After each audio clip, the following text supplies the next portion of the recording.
Halo teman-teman, penikmat cerita novel. Kali ini saya akan melanjutkan cerita tentang menantu terbengkalai ternyata miliarder. Buat kalian yang baru mendengarkan cerita dari channel Gungred, jangan lupa untuk dukung terus channel Gungred dengan cara klik tombol like dan subscribe-nya. Dan saya ucapkan terima kasih banyak buat kalian yang sudah support. Bab 386. Botak ini tak lain adalah mantan pemimpin Aurous Halls, Ganendra. Ganendra telah dibebaskan dari selnya, dan Wibisana Archie menemukannya setelah dia pergi ke Shencheng.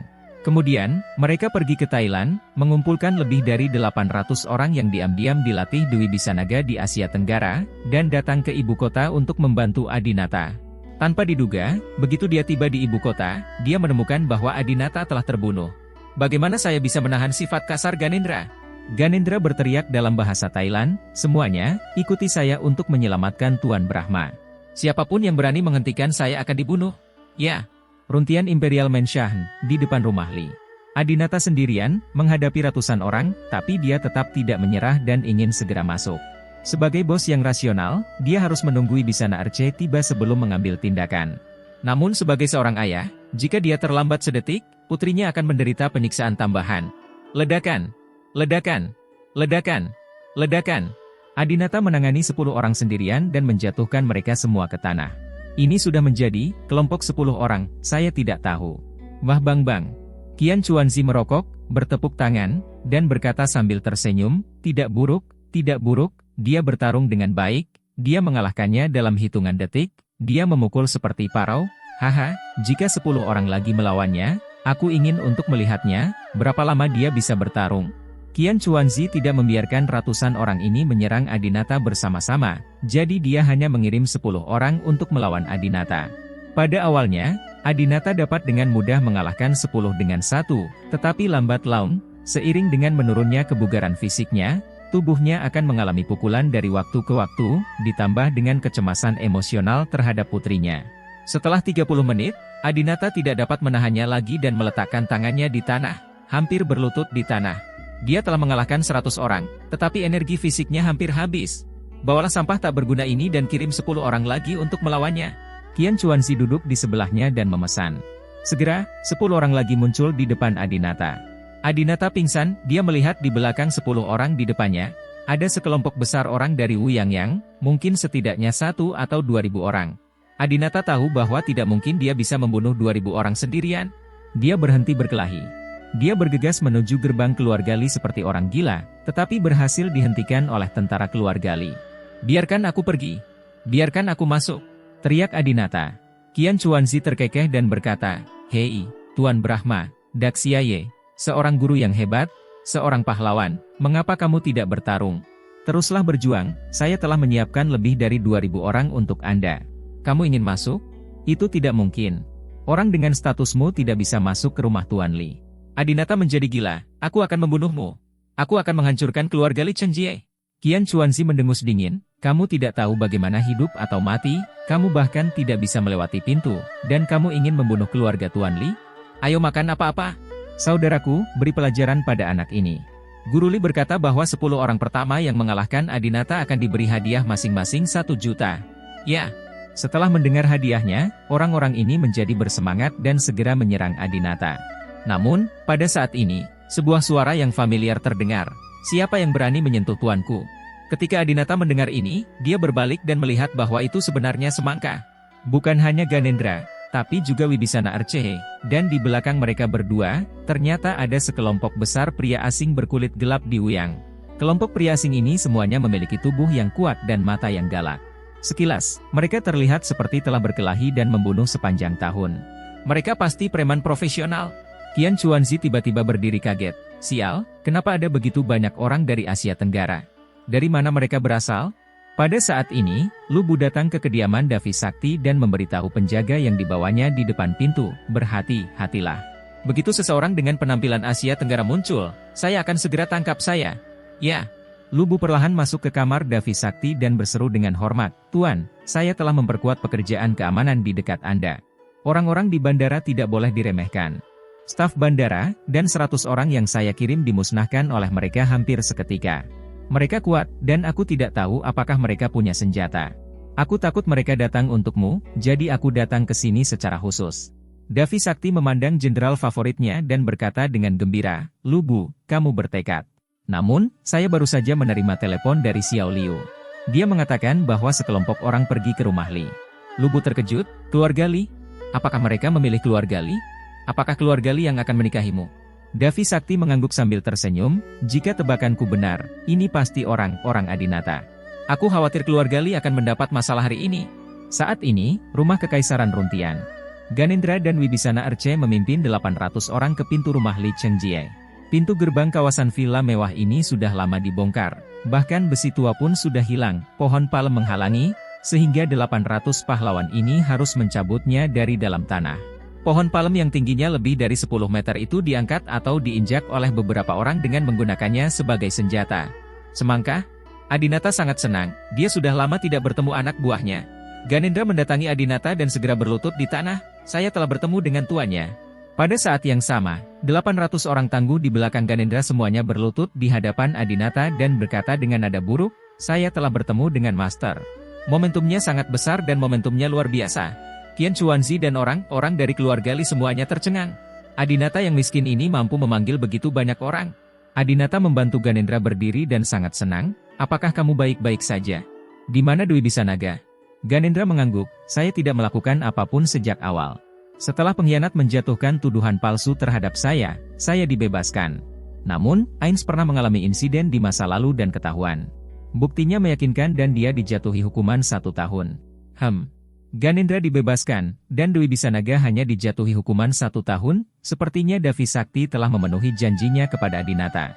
Ganendra melanjutkan, "Sebelum saya keluar, Tuan Ain secara khusus memberitahu saya bahwa setelah saya keluar, saya akan pergi ke Asia Tenggara dan mengumpulkan sekitar 800 preman yang tersisa yang diam-diam dia latih di sana.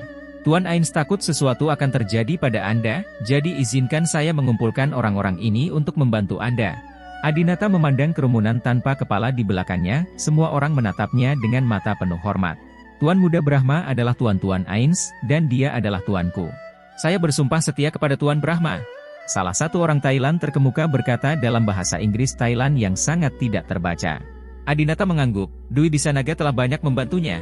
Saya melihat Adinata tidak lagi menunda, mengangkat tangannya, dan berkata dengan keras, "Semuanya, cepat masuk bersama saya, dan bunuh semua orang yang menghalangi saya." Ya, suaranya bergema di seluruh dunia, dan Adinata memimpin 800 orang untuk dengan paksa masuk ke rumah Li Chengjie. Bab 387. Melihat putrinya menangis sedih, Adinata tidak bisa menahan diri untuk tidak meneteskan air mata dari wajahnya dan jatuh ke rambut panjang Sisi yang hitam dan halus. Adinata telah mengalami medan perang, menyaksikan kematian yang tak terhitung jumlahnya, menjabat sebagai menantu selama 3 tahun, dan mengalami beberapa pengkhianatan oleh jelita. Bahkan kematian dan pengkhianatan tidak bisa membuat Adinata menitikkan air mata.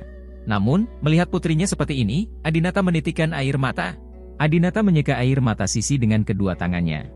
Dia menemukan bahwa kaki Sisi tidak memiliki kekuatan sama sekali.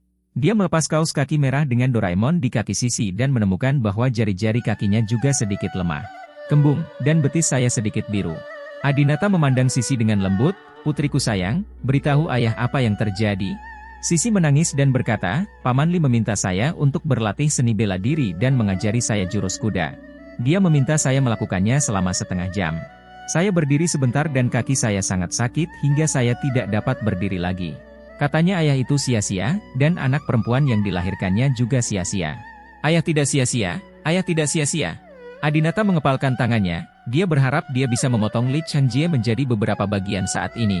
Adinata memandang Sisi dan berkata, "Agar dia tidak meremehkanmu, kamu terus bersikeras untuk berjalan seperti kuda, dan sekarang kakimu kram, kan?"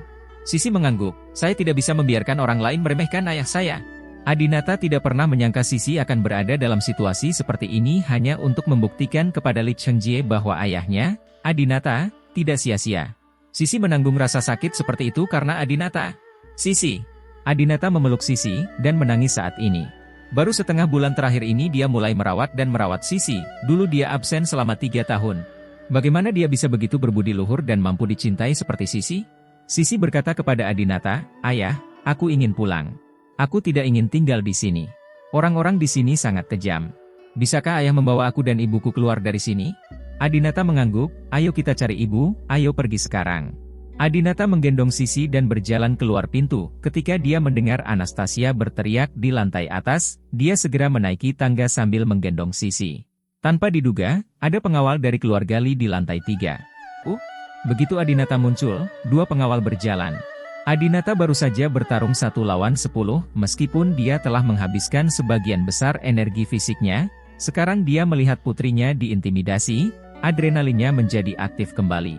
Adinata menendang mereka berdua ke tanah satu persatu bahkan tanpa menjatuhkan Sisi.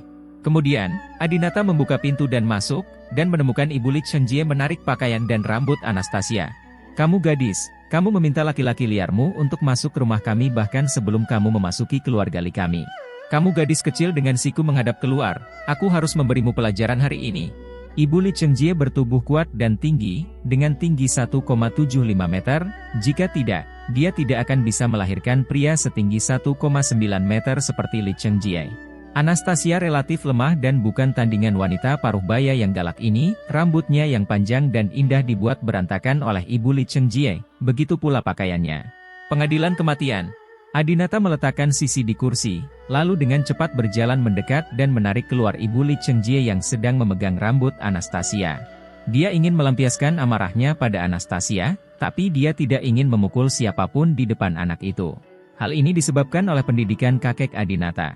Jika dia ingin Sisi tumbuh dengan sehat dan bahagia, dia seharusnya tidak membiarkan Sisi mengalami perkelahian dan pelecehan yang buruk dari orang dewasa ketika dia masih kecil. Adinata menarik Ibu Lee Chengjie keluar dan menutup pintu dari luar. Bahkan sebelum kematiannya, Ibu Lee Chengjie masih bersikeras, "Kamu bajingan, Adinata, kamu orang liar, yang mengizinkan kamu memasuki rumah kami." Adinata menampar wajah lawannya. "Kamu berani memukulku?" Ibu Lee Chengjie masih terlihat tidak percaya. Bentak. Adinata menamparnya lagi. "Nak, selamatkan aku, nak." Bentak. Adinata menamparnya lagi, dan tamparan ini langsung membuatnya pingsan. Kemudian, Adinata membuka pintu, masuk ke kamar, dan melihat Anastasia sudah memeluk Sisi. "Adinata, kenapa kamu ada di sini?" Anastasia bertanya dengan rasa ingin tahu, dia tidak menelepon Adinata. Adinata tidak punya waktu untuk menjelaskan hal ini, jadi dia berkata, "Anastasia, kamu tinggal di kamar ini bersama Sisi untuk saat ini. Aku akan turun dan mengurus beberapa hal, dan aku akan menjemputmu dan pergi dari sini nanti." Anastasia melihat tatapan mematikan di mata Adinata, dan tahu bahwa kemampuan Adinata untuk sampai ke sini membuktikan bahwa dia memiliki peluang untuk menang. Anastasia mengulurkan tangan rampingnya, memegang Adinata, dan menasihati, "Adinata, jangan lakukan hal bodoh, bawa saja kami pergi. Jangan sentuh keluarga Lee." Karena Lee Chengjie mampu bersaing dengan Anastasia, itu membuktikan bahwa keluarga Lee juga sangat berkuasa di ibu kota. Anastasia khawatir jika Adinata menyentuh Lee Chengjie, hidup akan sulit di masa depan. Adinata berkata dengan tenang, "Jangan khawatir, saya memiliki kebijaksanaan sendiri." Adinata perlahan berjalan ke bawah dengan niat membunuh. Ketika dia datang ke lobi di lantai pertama lagi, 800 premannya telah membunuh 2000 orang di keluarga Lee. Dari keluarga Lee, hanya tersisa selusin orang di depan Lee Chengjie. Lee Chengjie, ayahnya, dan Qian Chuanzi meringkuk di sudut. Ketiganya sangat ketakutan hingga berkeringat dingin. "Tuan, bagaimana cara menghadapi ketiga orang ini?" Ganendra melangkah maju dan bertanya. Sekarang hanya ada selusin orang di depan pihak lain, tetapi 800 orang di pihak Adinata tidak terluka, dan situasi pertempuran tidak lagi diragukan. Adinata berjalan menuju Lee Chengjie dan yang lainnya selangkah demi selangkah, menunjuk ke rangkaian uang yang tidak senonoh itu, dan berkata, "Usir orang menjijikkan itu dulu. Saya tidak ingin melihat orang ini lagi di masa depan." Ya, Ganendra mengirim orang untuk segera mengambil tindakan, dan selusin orang ini ditangkap satu persatu dalam waktu 10 detik, dan mereka semua dipukuli hingga jatuh ke tanah. Qian Chuanzi terus meminta nasihat Adinata, "Tuan Brahma, saya salah. Tuan Brahma, anggap saja saya kentut dan biarkan saya pergi. Aku tidak akan berani melakukannya lain kali." Selama kurun waktu ini, Qian Chuanzi, seorang pecundang, mengucapkan banyak kata-kata yang menghina Adinata. Adinata sudah lama ingin dia menghilang. Setelah untaian uang diambil, Lee Chengjie menjadi gemetar. "Adinata, kamu dan aku memang memiliki beberapa perselisihan di masa lalu, tapi tidak peduli apa, kita memiliki beberapa koneksi. Tunanganku adalah wanitamu sebelumnya. Saat aku menikahi Anastasia, aku akan memperlakukannya dengan baik dan tidur di kamar terpisah bersamanya. Aku juga akan memperlakukan putrimu seperti putriku sendiri. Setelah Anastasia dan aku menikah, kamu bisa datang ke rumahku untuk menemui Sisi setiap minggu. Tidak, kamu bisa datang setiap hari.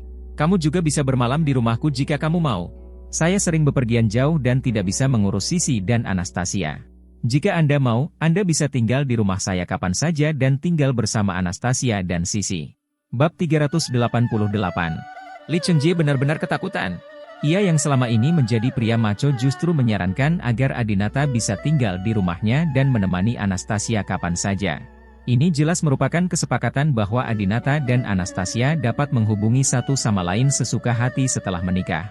Siapa sangka pemuda bermartabat dari keluarga Li bisa mengucapkan kata-kata yang memalukan seperti itu? Namun, sudah terlambat bagi Li Chengjie untuk memohon belas kasihan sekarang. Adinata memandang Li Chengjie dan berkata dengan ekspresi dingin, "Li Chengjie, sejak aku datang ke ibu kota, kamu telah membuatku marah berkali-kali, tapi aku tidak pernah berurusan denganmu. Tapi hari ini kamu mengacau putriku, kamu melanggar instingku. Apa kamu pikir aku akan membiarkanmu pergi seperti ini?" Ayah Li Chengjie dapat melihat bahwa Adinata sudah menjadi pembunuh, dan dia dengan cepat berkata, "Anak muda, jangan lakukan apapun yang akan kamu sesali. Jika kamu berani menyentuh anakku, aku akan membuatmu hidup dan mati selama sisa hidupmu." Kehidupan. Adinata melirik pria parubaya itu dan mendengus dingin. "Aku akan mengatakannya lagi, jika kamu mengacaukan putriku, kamu tidak akan punya ruang untuk tawar-menawar denganku. Apa yang ingin kamu lakukan?" Li Chengjie sangat ketakutan sehingga dia mundur lagi. Adinata memandang Li Chengjie dan berkata, "Jangan khawatir, aku tidak akan membunuhmu. Aku orang yang sangat adil. Apapun yang kamu lakukan padaku, aku akan melakukannya padamu. Beberapa hari yang lalu, di tempat Dr. Kuo, apa yang Anda lakukan terhadap saya melalui induksi kesadaran? Apakah Anda ingat?" Wajah Li Chengjie tiba-tiba menjadi pucat. Beberapa hari yang lalu, dia memotong jari Adinata dan mengebiri dia di dunia virtual melalui induksi kesadaran. Li Chengjie terus menggelengkan kepalanya. "Tidak, Adinata, aku tidak melakukan itu. Jangan dengarkan omong kosong Kuo Yueming itu. Dia hanyalah seorang dokter yang tidak bermoral dan pembohong. Semua yang dia katakan salah. Aku tidak melakukan itu sama sekali. Jangan percaya kata-kata Kuo Yueming, dia hanyalah bajingan dan gangster." Dalam beberapa tahun terakhir, ketika dia merawat Anastasia, dia memanfaatkan Anastasia. Dia dan Anastasia sudah tidur bersama. Kamu tidak boleh menjadi bajingan. Percayalah. Adinata mendengus dingin. "Jika kamu tidak percaya padanya, apakah aku percaya padamu?" Seseorang datang. "Ada." Semangka segera melangkah maju. Adinata memberitahu Ganendra, biarkan dia menjadi Cakravad berikutnya. "Ya." Ganendra dengan cepat memimpin orang-orang ke depan. Li Chengjie tahu kungfu dan mencoba yang terbaik untuk melawan, tetapi dia tidak bisa melawan lebih dari satu orang. Dia hanya menaklukkan 3 orang setelah menyerangnya. Lalu aku mendengar ratapan Li Chengjie. "Nak!" Ayah Li Chengjie berteriak dengan marah. Ganendra mendatangi Adinata, menunjuk ayah Li Chengjie, dan berkata, "Bagaimana cara menghadapi orang ini?" Saat ayah Adinata dan ayah Li Chengjie bertemu untuk pertama kalinya, tidak ada kebencian di antara mereka, dan dia tidak menyakiti Anastasia atau Sisi, jadi Adinata tidak berencana menggunakan kekerasan terhadap ayah Li Chengjie. Namun, dia tahu betul bahwa jika dia menyentuh putranya seperti ini, dia pasti akan menggunakan seluruh kekuatannya untuk menghadapinya. Oleh karena itu, Adinata ingin menghilangkan kekuatan ini darinya. "Xiao Wibisana." Adinata memanggil Wibisana Arce, pergi dan periksa ponselnya. Juga, pergi ke kamarnya dan cari sesuatu seperti dokumen atau kontrak. Bagaimana keluarga Li bisa mendapatkan apa yang mereka miliki hari ini? Di saat ini, saya yakin pasti ada banyak pendapatan ilegal, jadi biarkan dia tinggal di sel penjara selama sisa hidupnya. Ya, Wibisana Arce paling suka melakukan hal semacam ini, menghukum anak muda kaya dan orang kaya. Setelah menyelesaikan masalah ini, Adinata berlari ke lantai 3 dan membawa Anastasia dan Sisi turun. Mereka ingin segera pergi dari sini. Namun, sesampainya di halaman, Adinata menemukan mobil jeep Anastasia telah hancur bahkan bannya tidak dapat ditemukan.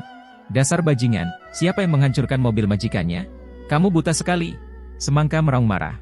Seorang bawahan maju dan berkata, "Saudara gua, kamulah yang menghancurkannya." Ganendra tertegun, lalu menampar wajahnya sendiri dan meminta maaf kepada Anastasia. "Maaf, saya belum pernah melihat mobil wanita muda itu." Anastasia tersenyum tipis dan berkata dia tidak keberatan.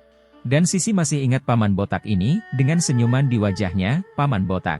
Adinata berkata, "Aku akan membayarmu untuk mobilmu di lain hari." Anastasia menggelengkan kepalanya, "Tidak, jangan khawatir tentang hal-hal ini, ayo keluar dulu." Ganendra memimpin jalan dan berkata, ada banyak mobil yang kami kendarai diparkir di luar komunitas ini, dan kuncinya masih ada di dalam mobil.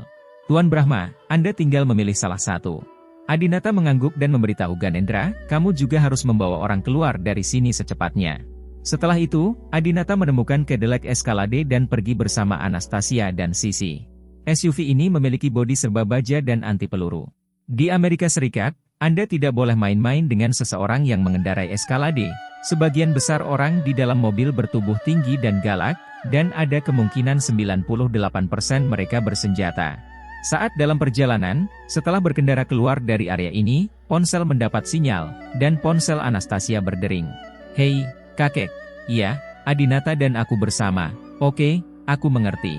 Setelah menutup telepon, Anastasia berkata kepada Adinata, kakek memintamu untuk mengirim aku dan Sisi ke tempat kakek. Selain itu, dia juga ingin bertemu denganmu. Oke. Adinata mengemudikan mobil menuju kediaman Davi Sakti. Mobil Ganendra dan yang lainnya segera menyusul. Sesampainya di halaman Davi Sakti, mobil Adinata melintas dengan lancar, namun kendaraan Ganendra dan lainnya dihentikan lebih awal. Ganendra segera memanggil Adinata, Tuan Brahma, mobil kita tidak bisa masuk. Apakah kita ingin memaksa masuk? Adinata berkata, tidak, tunggu saja aku di mana kamu berada. Keluarga Sakti tidak akan melakukan apapun padaku.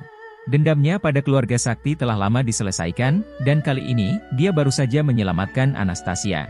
Sudah terlambat bagi keluarga Sakti untuk berterima kasih kepada Adinata, dan tidak mungkin membalas kebaikan dengan permusuhan. Adinata, Anastasia, dan Sisi perlahan masuk ke aula. Adinata terkejut saat mengetahui bahwa aula itu dipenuhi orang-orang dari keluarga Sakti. Sama seperti saat pertama kali datang ke sini, tidak hanya Davi Sakti yang hadir, tetapi juga ayah, ibu, dan ibu tiri Anastasia, serta Sumuswe, Sumukyu, dan saingan mereka, Gajah. Bahkan Manson, yang cedera kakinya belum juga sembuh, dilarikan dari rumah sakit. Aneh, kenapa orang-orang dari keluarga Sakti berkumpul seperti ini? Adinata samar-samar merasa ada yang tidak beres. Tuan Sakti, Adinata memanggil Davi Sakti. Kakek, Anastasia juga memanggil. Davi Sakti mengangguk dengan wajah tanpa ekspresi. Melihat wajah Sisi yang kotor karena menangis, dia berkata, kemarilah, bawa Sisi untuk mandi. Anastasia, kamu juga pergi ke kamar dan membereskannya. Rambut dan pakaian Anastasia sekarang sedikit berantakan. Bagaimanapun, mereka adalah keluarga besar, dan Davi Sakti tetap menjunjung tinggi etika. Anastasia melirik Adinata, dia khawatir kakeknya akan mempermalukan Adinata dan tidak ingin meninggalkan Adinata. Davi Sakti melihat pikiran Anastasia dan berkata, sebelum kamu turun, percakapan kita dengan Adinata tidak akan dimulai. Ganti baju dan berdandan lagi. Wanita tercantik di ibu kota pastilah wanita tercantik di ibu kota. Dia terlihat seperti wanita cantik. Adinata juga tersenyum pada Anastasia dan berkata, silakan, saya baik-baik saja. Anastasia mengangguk dan berjalan ke atas. Adinata menemukan tempat duduk dan duduk. Ada keheningan di ruangan besar itu. Dengan begitu banyak orang, tidak ada yang berbicara. Namun, masing-masing dari mereka melihat diri mereka sendiri. Apa yang sebenarnya ingin dilakukan keluarga Sakti? Adinata tidak bisa menahan panik. Bab 389. Ada keheningan di ruang tamu. Bahkan Manson dan Sumuswe yang selalu banyak bicara, tetap diam dan hanya menatap Adinata dengan dingin. Adinata tidak mau berbicara dengan orang-orang di keluarga Sakti jika mereka tidak ingin berkata apa-apa. Sambil berpura-pura minum teh dengan tenang, dia berpura-pura memegang dagu dan mengetukkan jari ke telinganya. Saat ini, Adinata sedang memakai headset Bluetooth Huawei Freeboot 3 di telinganya. Dia sering mengetuk wajahnya dengan tangannya. Sepertinya hobi yang membosankan, tapi nyatanya dia sedang mengetuk kode Morse. Dia baru saja mengirim pesan kepada Wibisana Arce dengan mengetukkan jarinya, bersiaplah untuk UFO. Adinata meramalkan bahwa dengan berkumpulnya keluarga Sakti, Davi Sakti mungkin masih mempersulitnya. Siapa tahu, Adinata mengira dia telah mengirim pesan secara diam-diam, tapi Lubu perlahan berjalan ke depan dan berkata di telinga Davi Sakti. Tuan, dia baru saja mengirim pesan melalui kode Morse, meminta rakyatnya menyiapkan UFO. Davi Sakti melambaikan tangannya, menunjukkan bahwa dia sudah tahu. Adinata tidak dapat mendengar apa yang dikatakan Lubu kepada Davi Sakti, tetapi hanya dapat merasakan bahwa orang ini tidak sederhana. Segera, Anastasia turun dari lantai atas. Dia sudah mengganti pakaiannya. Karena di rumah masih relatif hangat, dia mengenakan gaun musim dingin yang sangat elegan. Dia tidak mencuci rambutnya karena rambutnya terlalu panjang. Jika seorang wanita mencuci rambutnya, dibutuhkan setidaknya setengah jam hanya untuk mengeringkan rambutnya. Dia tidak bisa membiarkan Adinata dan keluarga sakti menunggu begitu panjang. Rambutnya basah, dia pasti menggunakan pelembab dan semprotan penata rambut. Seluruh tubuh Anastasia seperti kembang sepatu yang muncul dari air, dan dia begitu cantik hingga tak bisa diungkapkan dengan kata-kata. "Kakek." Anastasia melirik Davi Sakti. "Baiklah, duduklah," kata Davi Sakti kepada Anastasia. Anastasia duduk di sebelah Adinata, dan Adinata tiba-tiba merasakan aroma harum. Pada saat ini, Davi Sakti secara resmi berbicara dan bertanya kepada Adinata, "Adinata, bisakah kamu memberitahuku apa yang kamu lakukan pada Li Chengjie? Apa yang seharusnya terjadi akhirnya datang?" Dan Adinata tidak bisa menunggu lebih lama lagi. Jadi dia mengatakan yang sebenarnya secara langsung, "Li Chengjie bukan lagi manusia seutuhnya." "Haha, oke. Kamu punya nyali." Manson tertawa. Namun, Ibu Manson, Calister sangat marah dan membanting meja dengan marah. "Li Chengjie adalah menantu dari keluarga sakti kami dan suami baru Anastasia, dan kamu benar-benar memperlakukannya seperti ini. Bagaimana kamu bisa memberitahu putriku untuk menjalani kehidupan pernikahan yang normal di masa depan?" Adinata terdiam. Ketika Anastasia datang, pakaiannya berantakan dan rambutnya acak-acakan.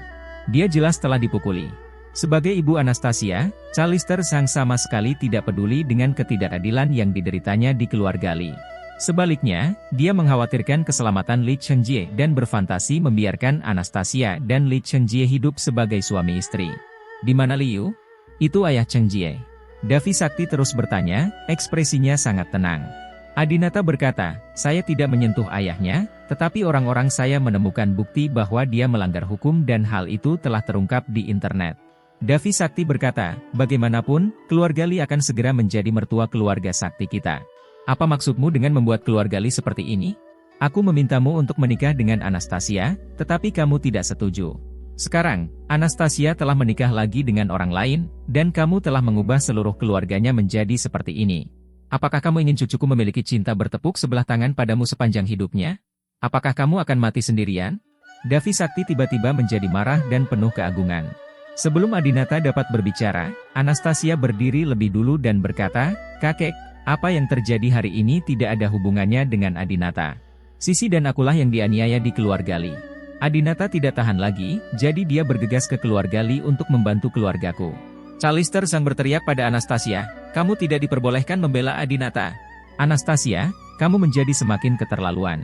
Kamu sebenarnya menuduh suamimu dan keluarganya berbicara mewakili orang luar." Manson memutar matanya dan berkata, "Sekarang Li Chengjie sudah meninggal, keluarga Li sudah tamat. Keluarga Li bukan lagi tandingan kita. Saya khawatir pernikahan harus dibatalkan." Davi Sakti mengangguk, "Ya, Adinata, kamu merusak pernikahan antara cucuku dan keluarga Li. Aku tidak peduli apa tujuanmu.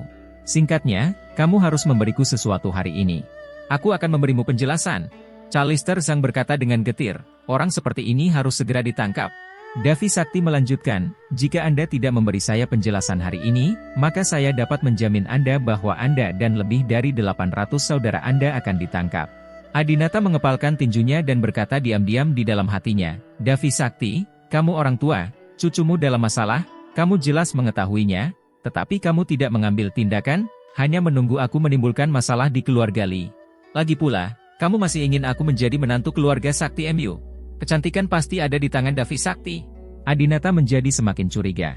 Dia merasa Cynthia Yandra pasti berada di tangan Davi Sakti. Davi Sakti sengaja meminta Adinata melakukan apa yang terjadi hari ini untuk memaksa Adinata menikahi Anastasia. Adinata memikirkannya dengan hati-hati, "Tidak, saya tidak bisa tinggal di ibu kota seperti ini lagi. Davi Sakti sengaja menyembunyikan kecantikannya, dan saya tidak dapat menemukannya sama sekali. Kecuali saya menjadi orang yang paling dekat dengan Davi Sakti." Setelah 1 menit penuh, Adinata tiba-tiba berdiri. Semua orang tahu bahwa Adinata adalah orang yang menakutkan, dan adegan itu segera diwaspadai. Lubu juga berdiri di depan Davi Sakti. Seperti alur cerita di film Heroes, bagi seorang master ulung, selama jaraknya masih dalam jangkauan pembunuhan, nyawa seseorang bisa direnggut dalam sekejap. Tanpa diduga, Adinata tidak menyentuh Davi Sakti, melainkan meraih tangan Anastasia. Manson tiba-tiba panik, "Lindungi adikku."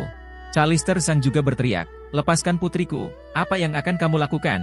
Anastasia juga berpikir bahwa Adinata akan menyanderanya dan bergegas keluar. Dia tidak mengelak, tetapi mengambil inisiatif untuk mendekati Adinata dan berkata kepada Adinata, "Kamu sandera aku, pergi dari sini, dan jangan kembali lagi." Saat dia berbicara, air mata sudah mengalir di pipinya yang tanpa celah. Jika bukan karena dia, Adinata tidak akan seperti sekarang ini. Namun, kejadian yang tidak diharapkan siapapun terjadi. Adinata meraih tangan Anastasia, bukan untuk menculiknya, tetapi untuk. Adinata terus mendekat ke wajah Anastasia, lalu menciumnya di depan semua orang. Apa? Semua orang tercengang, apa yang dilakukan Adinata? Anastasia juga sangat terkejut, air mata di wajahnya begitu terkejut hingga berhenti di wajahnya dan tidak jatuh. "Kamu Adinata, kamu." Anastasia tidak mengerti mengapa Adinata menciumnya. Adinata memegang erat tangan Anastasia, lalu memandang Davi Sakti dan berkata, "Semua orang di ibu kota tahu bahwa pada tanggal 1 April, putri tertua keluarga Sakti akan menikah. Aku tidak akan membiarkan keluarga Sakti, kehilangan muka." Pada tanggal 1 April, Anastasia akan tetap mengenakan gaun pengantinnya dan menikah. Hanya saja pengantin prianya bukan lagi Li Chenjie, tapi aku, Adinata. Bab 390. Seluruh penonton kaget. Davi Sakti, yang selalu tenang dan tenang, sebenarnya berdiri sedikit dari tempat duduknya dan bertanya dengan keras, "Apa yang kamu katakan?" Adinata memandang Anastasia dengan penuh kasih sayang, dan berkata dengan keras kepada orang-orang di keluarga Sakti. "Aku bilang, aku ingin menikah dengan Anastasia." Setelah periode penyelidikan rahasia ini, Adinata telah menemukan jawabannya. Jika Anda ingin mengetahui keberadaan Cynthia Yandra, Anda harus menikah dengan Anastasia. Hanya dengan cara ini Anda dapat menyelinap ke dalam keluarga Sakti dan mengetahui kebenaran tentang hilangnya Cynthia Yandra. Adinata tidak mengkhianati Cynthia Yandra. Sebaliknya, dia menikahi Anastasia hanya untuk Cynthia Yandra. Mungkin, ini tidak adil bagi Anastasia, tapi Adinata tidak punya pilihan lain sekarang. Selain itu, setelah apa yang terjadi dengan Anastasia selama periode ini, Adinata memang jatuh cinta pada wanita ini. Dan Anastasia telah lama menantikan untuk bersama Adinata. Senyuman muncul di wajah lama Davi Sakti. Dalam hatinya, Adinata selalu menjadi calon cucu menantunya yang lebih baik daripada Li Chenjie. Keluarga Brahma jauh lebih kuat daripada keluarga Li, dan keluarga Brahma memiliki rahasia yang selalu ingin diketahui Davi Sakti. Dia selalu ingin menggunakan Anastasia untuk mengetuk pintu keluarga Brahma dan mempelajari harta karun dan rahasia keluarga Brahma yang sebenarnya. Davi Sakti berkata kepada Adinata, "Adinata, aku tidak suka orang lain bercanda denganku. Kamu harus bertanggung jawab atas apa yang kamu katakan." Adinata menegakkan punggungnya dan berkata, "Apa yang aku, Adinata, katakan tidak pernah berubah. Jika aku berkata aku ingin menikahi Anastasia, aku pasti akan menikahinya." Anastasia memegang satu tangan oleh Adinata, dan tangan lainnya tidak bisa menahan mulutnya. Dia tampak bersemangat dan tidak percaya ini benar. Adinata. Dalam 4 tahun terakhir hidupnya, dia bersama Adinata di dunia ilusi dan terhipnotis. Kini, apakah mimpi itu benar-benar menjadi kenyataan? Namun, tidak semua orang setuju Adinata menikahi Anastasia. Callister sang berdiri dengan marah dan berkata, "Kamu bilang kamu ingin menikahi putriku, bisakah kamu menikahi putriku? Kamu pikir kamu ini siapa? Jangan bilang putriku sudah bertunangan dengan keluarga Li sekarang. Bahkan jika tidak ada pertunangan, mengapa kamu menikah dengan Anastasia sekarang?" Manson berbahagia untuk Anastasia di dalam hatinya, tetapi dia ditembak di kaki oleh Adinata dan tidak mau membela Adinata. Sebaliknya, dia membantu ibunya untuk mempermalukan Adinata. "Ibu benar. Adikku adalah wanita tercantik di ibu kota. Dia memiliki penampilan dan bentuk tubuh terbaik, belum lagi latar belakang keluarganya. Kamu hanya orang miskin sekarang, dan kamu hanya memiliki ratusan gangster di bawahmu, mengapa maukah kamu menikah dengan adikku?" Manson tidak takut rasa malu ini akan menghalangi Adinata menikahi Anastasia. Dia sangat mengenal Adinata. Semakin kamu mempermalukan Adinata, semakin banyak Adinata akan menikahi Anastasia. Anastasia sedikit cemas. "Bu, saudaraku, kalian. Tidak mudah bagiku untuk menikah dengan pria yang paling kucintai, namun aku tidak menyangka kalau anggota keluarga terdekatku akan keberatan dengan hal itu." Davi Sakti tersenyum, karena Adinata memutuskan untuk menikahi Anastasia, bahkan 8 kuda pun tidak dapat menarik Adinata. Sebelumnya, Adinata tidak mau menikah dengan Anastasia, yang membuat keluarga Sakti kehilangan muka. Sekarang lebih baik membiarkan Callister Zhang dan Manson mempermalukan Adinata. Dia percaya bahwa Adinata tidak akan mampu lulus ujian menjadi ibu mertua dan saudara ipar. Davi Sakti tersenyum dan berkata, "Adinata, sebagai seorang kakek, saya tidak peduli dengan pernikahan cucu saya selama dia mau. Namun, Callister benar. Wanita dari keluarga saktiku bukanlah wanita yang bisa kamu nikahi jika kamu mau. Pada saat ini, Sumusue juga berkata, kamu benar. Kalian para pria dari keluarga Brahma terlalu percaya diri sehingga kamu berpikir bahwa wanita dari keluarga sakti kita dapat menikah dengan apapun yang mereka inginkan. Sialan kamu tidak layak sama sekali. Oke.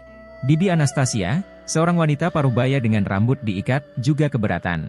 Kecuali kakek dan orang tua Adinata datang ke ibu kota secara langsung untuk melamar dan menunjukkan kekuatan keluarga Brahma mereka sehingga kita bisa melihat seberapa kuat mereka, Anastasia tidak akan menikahimu begitu saja. Saat itu, Davi Sakti ingin memperkenalkan Bibi Anastasia kepada ayah Adinata, tetapi ayah Adinata tidak menyukainya. Oleh karena itu, dia sekarang mengincar Adinata. Adapun Sumusue, itu karena Adinata menamparnya beberapa kali terakhir kali. Calister Sang, karena terakhir kali, Adinata menembak dan melukai putranya Manson. Itu sebabnya orang-orang ini menentang Adinata menikahi Anastasia.